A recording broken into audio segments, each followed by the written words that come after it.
que o senhor falaria para um jovem, tipo, olha, talvez se eu tivesse ido por esse caminho... Não, claro, foi o momento certo, mas o que talvez ajude a um jovem ir percebendo a mão de Deus nesse chamado verdadeiramente, né? Bom, eu acho que esse tempo foi necessário para mim, porque nesse período eu estava fazendo o meu discernimento, querendo ou não, né? Sim.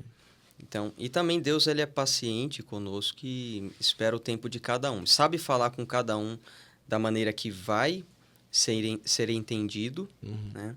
E também ele espera o nosso tempo.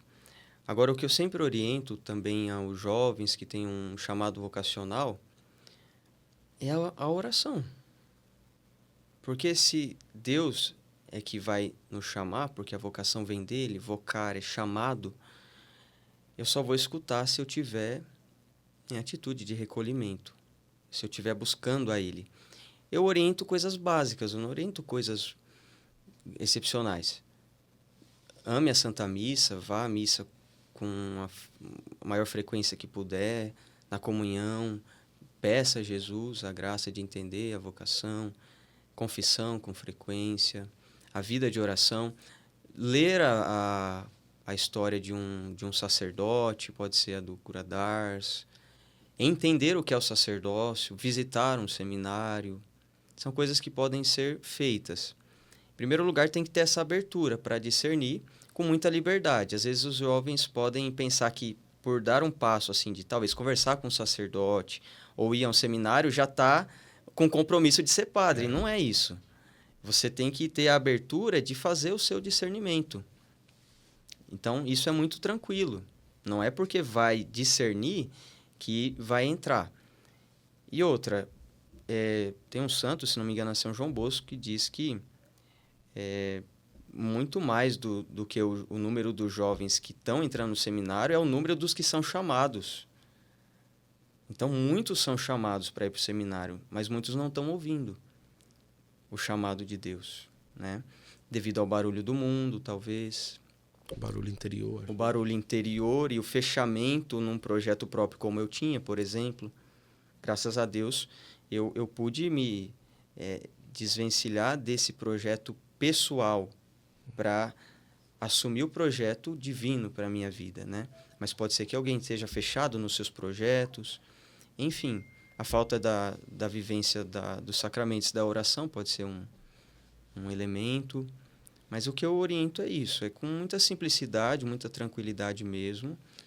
Perguntar a Deus, pedir sinais, Senhor, me mostra. Deus não nos deixa sem resposta nunca. Sim. O seminarista, ele projeta um pouco a vida de padre. Quando se ordena, começa ali uma projeção de que aonde eu serei padre, como eu serei padre, né? Em que paróquia, tipo, eu queria ser aqui, eu queria ser acolá, aquela coisa toda, né? Então, às vezes o padre ele se ordena e ele fica aí nessas projeções.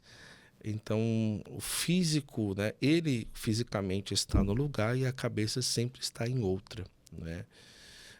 E quando o senhor fala da confiança em Nosso Senhor, talvez ter também esse cuidado de não ser tão projetista da própria vida e acaba sempre nadar numa insatisfação, talvez, né? Principalmente o padre jovem que fica sempre vislumbrando, né? Nossa, tantos anos de sacerdócio, eu vou estudar, eu vou parar, eu vou para Roma, eu vou para não sei o quê. É uma espécie de, como é que eu posso dizer, de construção de um carreirismo pessoal. E na opinião do senhor, até que ponto que isso pode ou não ser um problema na vida do padre? Pode ser um grande problema para mim. Porque isso faz com que não se viva o presente, né? Com que não se desfrute da graça, da presença de Deus, que é sempre no momento presente e do trabalho que você está exercendo ali. E do lugar em que você está e que você precisa ser ali no presente. Porque a gente só tem o presente, o sinal de Deus. Eu, assim, me emociono bastante e me admiro bastante. Eu li aquele livro do cura d'Ars, né? Do Francis Trochu. E ele fala assim, que quem via São João Maria Vianney falava: eu vi Deus num homem. Eu peço muito a Deus essa graça, de poderem ver em mim a Deus, né? E isso com todas as pessoas que eu encontrar na minha vida. Não só na realidade da paróquia, mas se eu estou passando na cabine do pedágio, se eu estou no mercado, se eu estou em qualquer lugar, qualquer pessoa que me encontrar, esse é esse sinal de Deus. Agora, se eu fico projetando coisas para o futuro e fico apegado àquela coisa, eu não vivo bem o hoje. Gera ansiedade, insatisfação, como você disse. Eu acho que tem que viver o momento presente. Claro que você pode ter sonhos e tudo mais, mas, sobretudo, esperar o tempo certo para as coisas e estar muito na confiança em Deus. Não ficar querendo fazer muitas projeções humanas, né? Tentar chegar a algum objetivo humanamente. Eu acho que tem que ser tudo em oração, confiando em Deus, nosso Senhor, né?